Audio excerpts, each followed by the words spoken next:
Hey everybody, how's it going? It's Keaton back again. A little post sugar rush after Easter 15-10 game here on chess.com. We'll go ahead and find a game.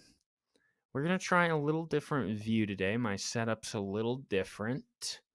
And so I am white here. It doesn't look like I can see the player name, but that's okay. So I'm going to go ahead with a King's Pawn opening. Obviously the most common move at this level. And he gives back that King's Pawn opening. So looking at a possible open game here. I do almost always follow with bringing this knight out. And going to go ahead and move this F pawn. I know theoretically you are supposed to take here. I'm a little risk adverse. Being a below 1,000 level player, I don't know. I don't know how that works out. I know it does technically work out, but I don't feel comfortable playing that way. So I'm going to go ahead and put some pressure on this knight here instead. Get another piece developed. That's what I'm always looking to do. He blocks this square, the most normal square for that knight to come out to, and has to move there. I'll take that as a win for me. Now I'm looking at pushing this d pawn to d4. Obviously protected here by the knight and the queen. Let's go ahead and do that. Open this up early. If he does take, I think I'll probably take with my knight, not my queen. Again, showing probably a little too much of my risk aversion here. But I'd rather play smart than try and be uber aggressive. I think that's a lot of times what hurts beginning level players is they try and play at an aggression level of somebody that's, maybe like a 1600, and I am not that. So I appreciate all the kind words from the people in the comments last time. If you do have any tips, any constructive criticism, anything like that, I appreciate all of that. And, go ahead, subscribe, like, all that good stuff. And a lot of pawn moves here early. He's got this little, barrier, I guess, kind of putting up a stone wall. That's fine. I'm not going to take here yet because now this is protected twice. He can take back, and he's got that piece too.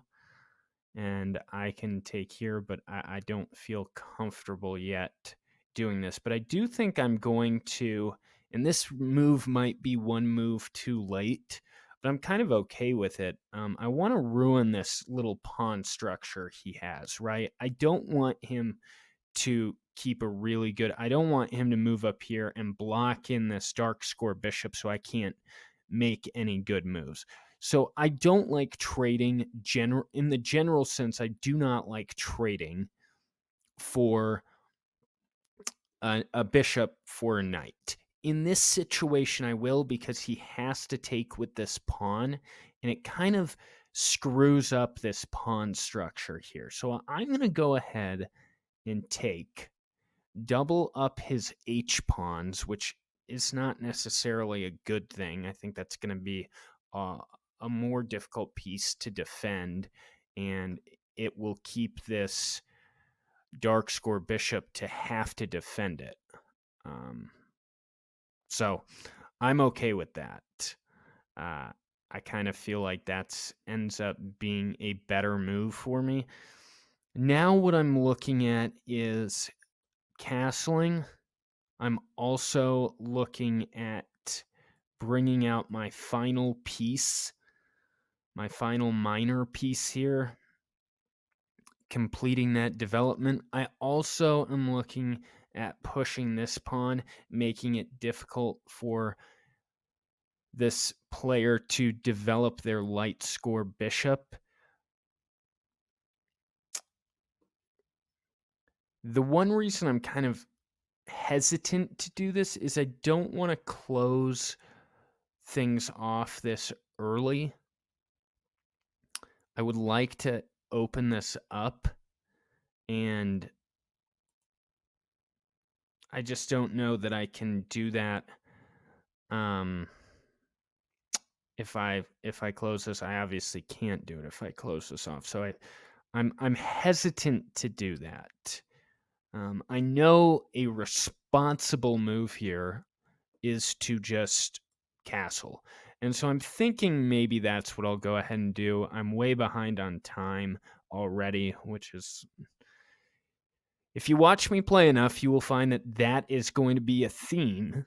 I do watch a lot of John Bartholomew, so maybe some of his bad habits have become my bad habits. And so hopefully this will try and correct them a little bit. But I did go ahead and castle over here.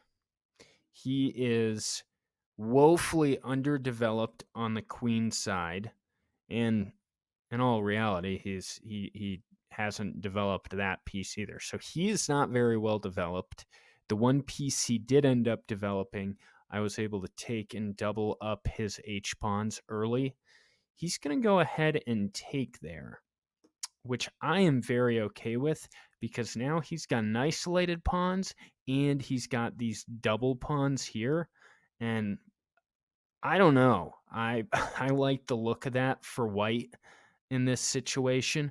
I'm now too looking at maybe taking with my queen to put some pressure on this square right here on the f6 pawn. If he moves that f6 pawn, it is defended by his queen, so I wouldn't take it. But let's say if he moves it, it leaves that rook wide open. So I think that that puts pressure where I want pressure to be put. And so I'm going to go ahead and take with my queen here and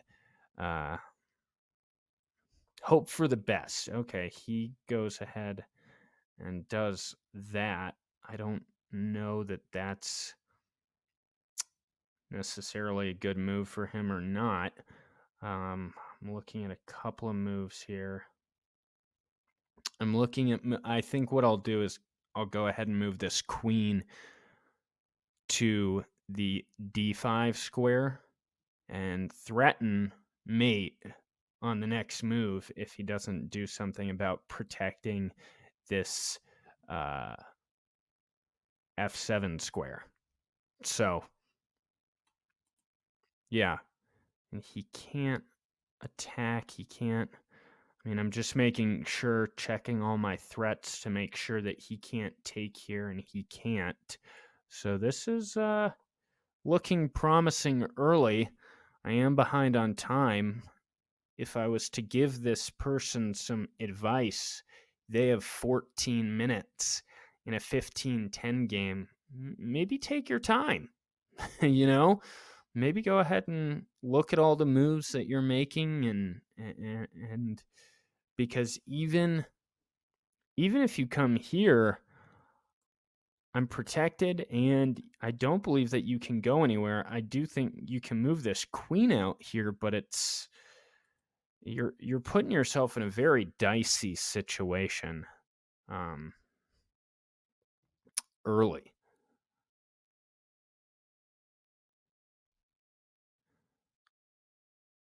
So I'm happy with how this has gone early on.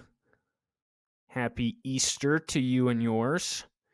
Another thing I was going to mention, and he does not cover that. He's threatening here, but I believe that I'm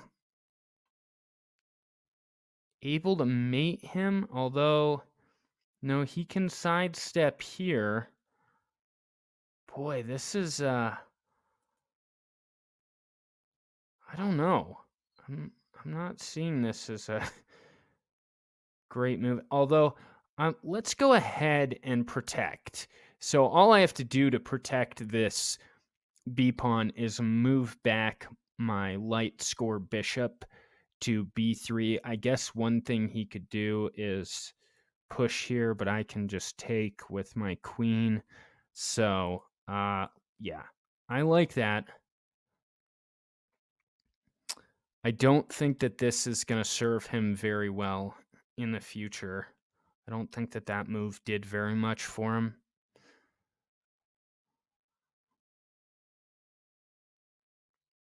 And so, again, doubling up these pawns early, moving that f6 pawn, I just don't get it. I don't get making a lot of pawn moves early on. I also just don't. I just, moving that forget about it pawn, as it is commonly referred to as, and right there was not a good move in my opinion. I mean, there's just kind of no reason to do that. I don't think. So I'm going to go ahead and lay down the check here. And he can sidestep to here. I'm looking at taking here as well. That would put him in check. Force.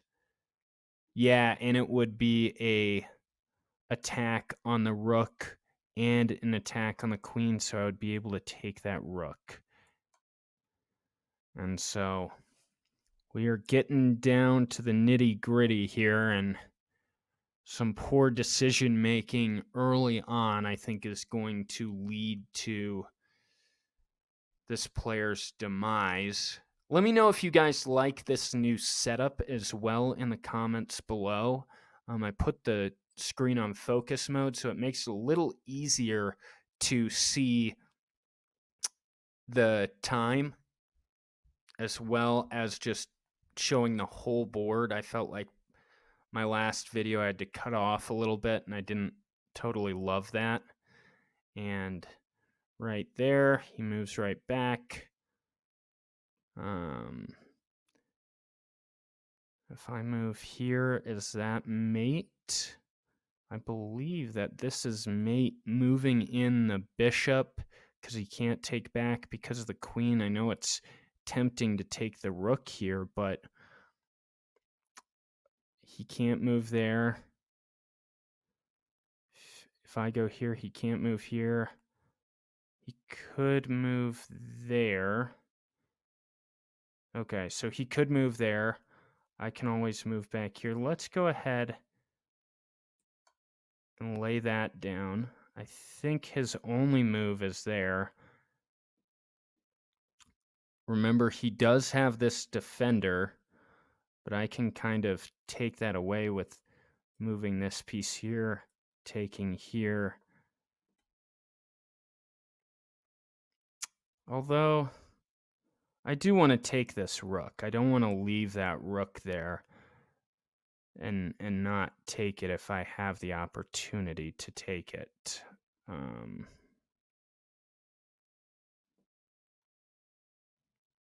He's eyeing this b pawn, but I am too with my queen. Let's go ahead and take the rook.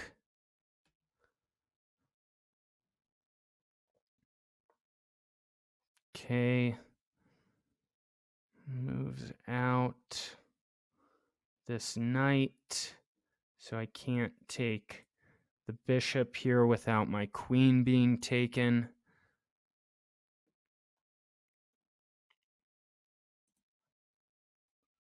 Let's go ahead and move this queen back to the f6 square. I also would like to develop this piece. I'd also like to line up a rook with this. Okay, so we got a lot going on here. pretty one-sided affair so far, not trying to get too cocky. A better player, this would be over. +6, ahead of rook, ahead of pawn. A very good player, this would be an easy win. For me, not so much. But that's okay. We'll get there. We'll get there. Hopefully we'll get there together.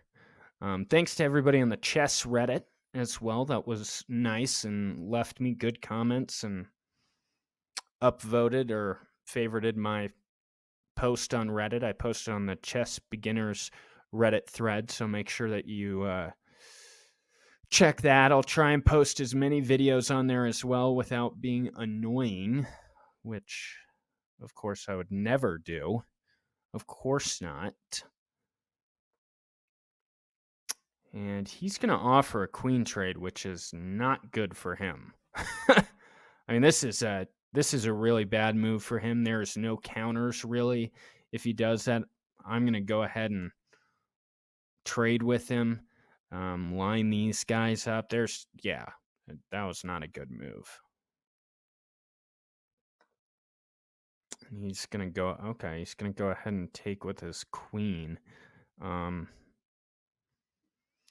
Let's put some pressure on this pawn by moving back this light score bishop to d5.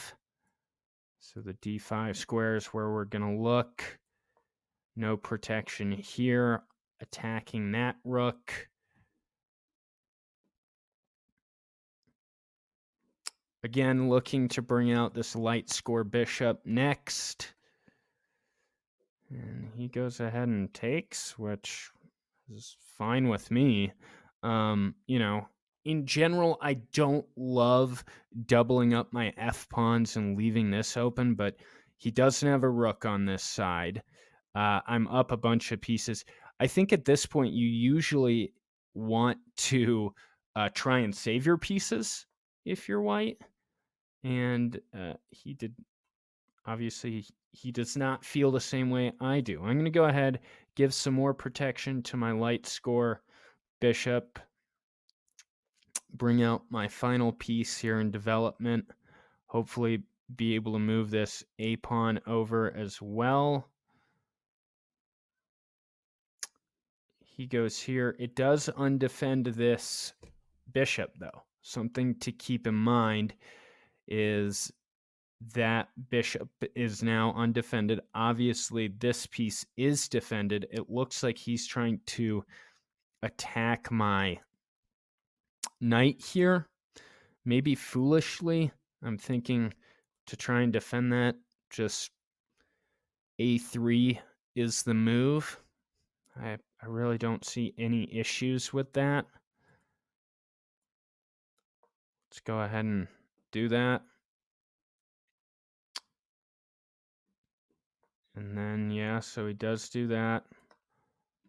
He can take back here, but, I mean, I'm not overly worried about that. I can move out of here now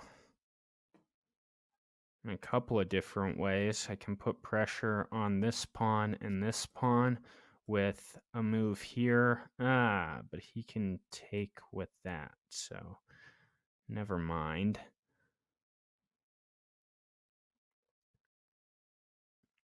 Can just move back here to b2. Actually, just saw this move here opened up the... Yeah, let's go ahead and do that. It's going to put pressure here as well if we take with our rook here. Undefended pieces. Highly suggest John Bartholomew's Undefended Pieces series on YouTube. No free ads, of course. Of course, no free ads. But it's really one of the best ways to improve quickly, in my opinion, in chess, is to watch a video of I am like him that is a very good chess player, really knows the game and is going to... Okay, so he attacks here. He's still defending the center pawn with the bishop. Also, obviously, defending that piece. Can bring over this to fc1.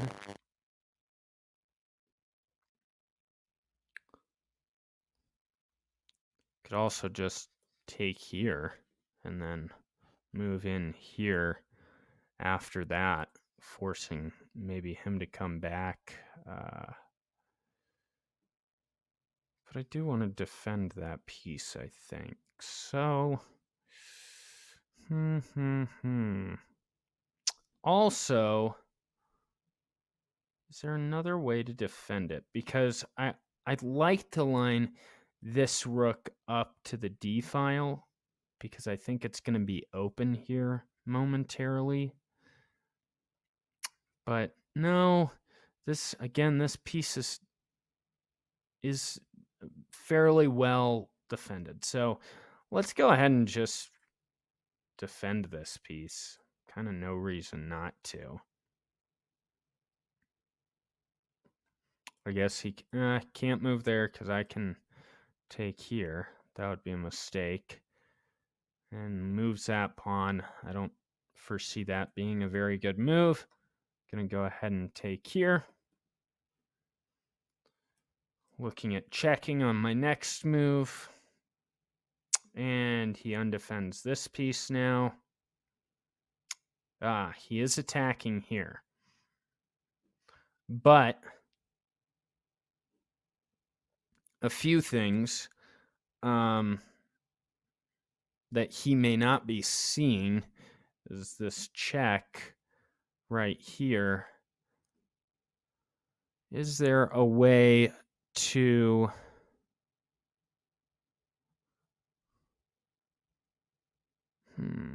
let's see here.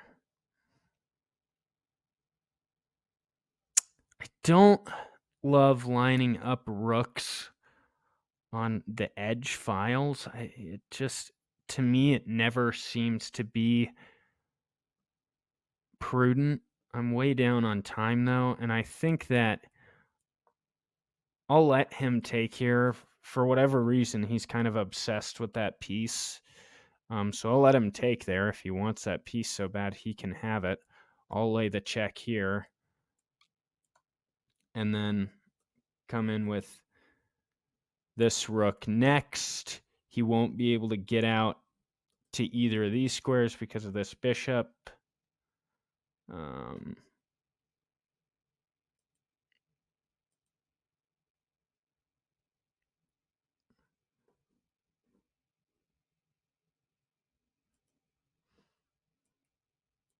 I'm going to go there and then move here, looking to take here next. Yeah.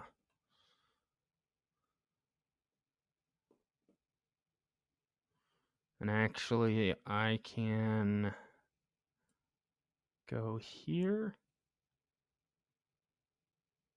because it's protected by my bishop. I just pointed with my finger. I don't know why I would think you guys could see that. He can move here, here, looking at moving to the a6 square.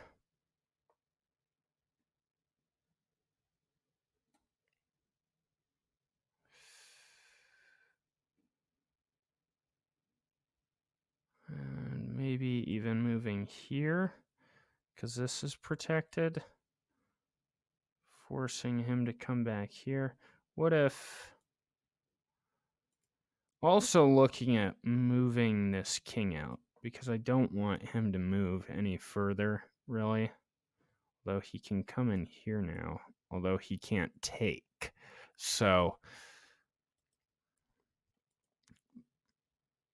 But I know in endgames, a lot of times what you want to do is Yeah, so he took another piece there.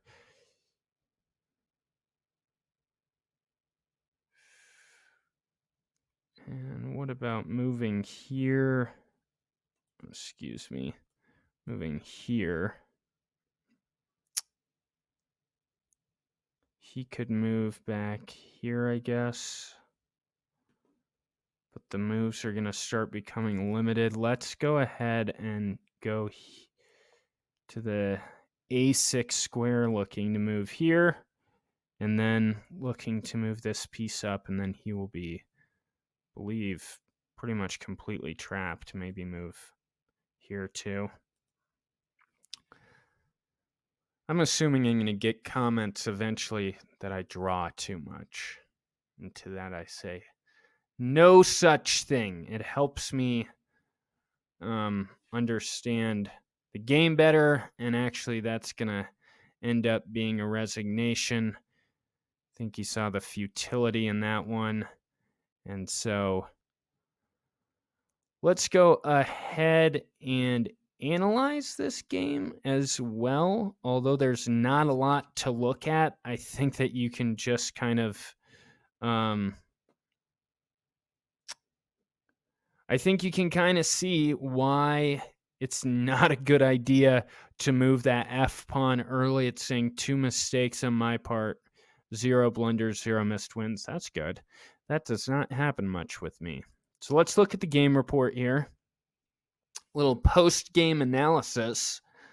Big shout out to the guy in the comments that said I looked like a slightly alcoholic version of Gus Johnson, who's African American. So I'm not really sure that that's a good comparison. But hey, Gus Johnson, one of the great play-by-play guys. I was a play-by-play guy in radio. So definitely something I think, hey, that's a compliment to me. I like it. I like it a lot. So thank you, fella, who said that. I don't remember your name, but it was good and funny. Made me laugh. Made me chuckle. Okay, let's go ahead and look at this book move there, followed by a book move. They say that's a book move, and it is, but boy, there's just no reason to move that pawn this early. It blocks the knight from coming out to its natural square, and you can easily defend it with this middle pawn better. So I would just say, from somebody that is not that great of a chess player, don't do that. It's a bad move, and there's really no reason to. So they do say that, yeah, the theoretical best move is to take here. But again, I don't know that line. I'm not going to pretend like I know that line. And so that's why I chose to do this instead. Follows with a mistake. Generally, they say to go to that C6 square for black. And I would say if you don't know the line, if you're playing a line that you don't know, it's probably not going to end well for you. Pushing that D pawn to open things up, they say, was the right move. And this is where they started to form this kind of barrier that I wanted to take. And actually, I said I wanted to take this earlier. I couldn't because I hadn't moved that piece, that pawn yet, to d4. So following with this, in my opinion, was the right move, and they say it's the best move. I think this is kind of a forced move here. Doubling up these H pawns early and trying to mess with this early structure is a good thing. Yeah, they do say bring out this knight instead of castling, although they do say that the castle's an okay move to do there. I was looking at that as well, and obviously I thought differently of it, but I wanted to castle early. I knew I had the time. I knew he couldn't castle to this side because of this light score bishop, and then he wasn't developed on this side. So that was my thought process behind that. Taking there's a mistake. Apparently, taking with the queen's a mistake. I don't know. I thought it put some pressure here, opened up this rook to attack, which eventually I did attack. And this is a inaccuracy right there. That's the right move on my part. And yeah, a blunder there. That was something that I kind of thought would be a blunder. And they say that's a blunder on my part to move back, that I should have just gone here. But I'm kind of okay with this, with that blunder. I guess maybe not the best move, but then followed by another blunder, bringing that light score bishop out here, undefending this piece, even though the queen is defending here. This is when I go in, and they say that's the best move. That's forced. Taking there is the best move. Forking the king and the rook here, which obviously I wanted to do with that check. He goes there. They say it's better to move to that c8 square. I bring in my light score bishop. They say it's actually better to bring out the knight in that situation. Interesting. Forced move here. Obviously, that's going to be the best move, is taking that rook. You don't want that rook to get away. Now, there weren't any squares for it to get away to. It's blocked here, and my light score bishop would have taken it if it moved over. Moving this queen back here is the best move. That does make sense. They say I should have came out here. Yeah, I don't know why I didn't see that, but I didn't. And they say this is an excellent move, but it's better to move the rook over. I did not get that at all. I did not think it was a good move. They're saying it's only a good move for me and not the best move, that I should have moved back here. Completely disagree. I guess what they're saying there is I can take here, and then instead of having to double up my f pawns, I could have taken with my queen. Honestly, I don't care. This took away completely his ability to come back in this game, in my opinion. Playing black, playing without it. Yeah, taking with the rook would have made more sense to me, but again, I'm making a lot of mistakes here too. And we'll kind of just quickly go through the end game here. I think that was a good move. Taking with this would have been better. They said it would have put pressure on my bishop, which I completely agree with. Taking with this was the best move. They take there. And this is kind of how the end of the game goes. Yeah, they were not looking at taking back here for some reason. And they do say that doubling up the rooks there was a good idea. Actually, they say going here first would have been smart, because it would have cut off the ability to go, and that does make sense. They say I should have moved the a pawn, but I was just thinking of moving the a pawn here instead.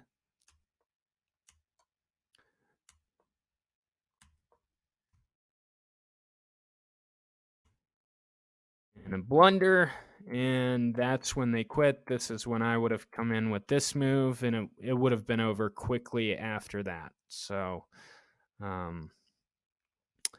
couple of wins I'm starting out with. Don't worry, we'll get to the losses and the funny videos of me cussing and making this an inappropriate channel for children. But at this point, it's been fairly calm and cool and collected, and I've lost all of my games that I have not played with you guys. So maybe you guys are my good luck charm. Maybe YouTube is where I need to play most of the time. Once again, thanks so much to everybody for subscribing. Thank you for tuning in when you tune in.